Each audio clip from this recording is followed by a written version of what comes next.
Yeah, seeing how you guys build, I mean, that's like, that was a nice little quick clinic, which I know you do a lot of. Didn't Yeah. know that you were teaching, by the way, as well, like over 300 plus clinics, I think you've done, like you said, in Yeah. all Mhm. over the world. I mean, you, even just right there, I was like, oh, I think I'm taking one of his classes right now. Am I going to get charged for this shit?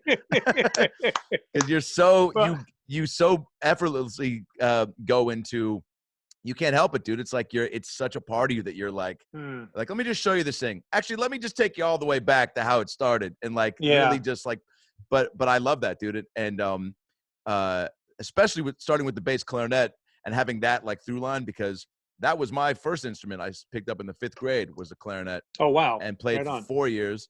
And then my Yeah. mom, but this is why I started playing it. My mom encouraged me to play the clarinet.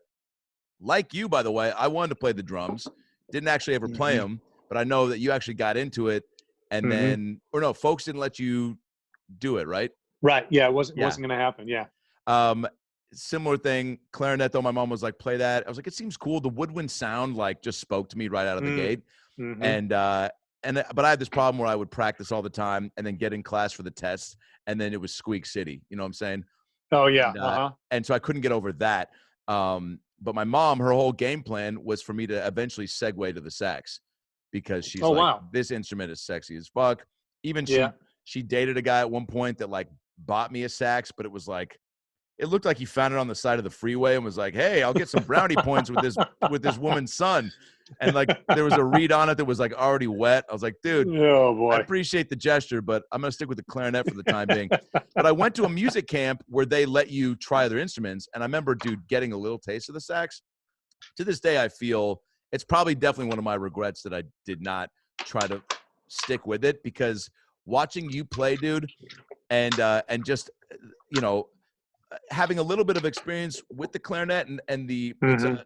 a, comfy. It's not too, I don't know, dude. It's really, and then to me, what the big obstacle was getting a strong pair of lungs, and getting the Mm. breathing down. Because when I watch you play, man, it's, and I've been to so many shows, and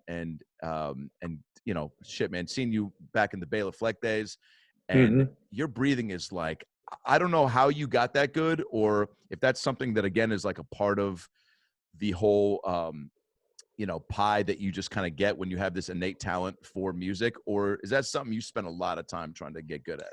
Yeah, I mean, anybody that achieves, you know, anything at a high level. I mean, there's tons, thousands and thousands of hours that go on, behind the scenes with all that. So yeah, I mean, I've studied all of that for as long as I can remember now, and I still study it. I still work on fundamentals and thinking about those things, and intonation and articulation and breathing, and the whole thing. It's never ending. It's always a process. And so with the teaching thing, um, yes, I have to reinforce all that with my students. I've been teaching at Vanderbilt now for 5 years. I'm going into my 6th year in the fall, Wow. and I love it. I love working with students. I love talking to them and getting inside their heads and hearing what they're thinking. And um, I feel like I'm good friends with all my students, It's awesome. even though I hold their feet to the fire. But we have a lot of fun making music.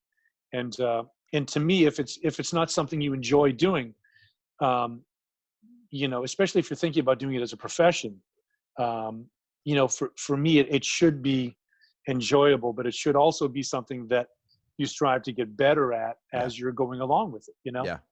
And so I can make my students a lot better.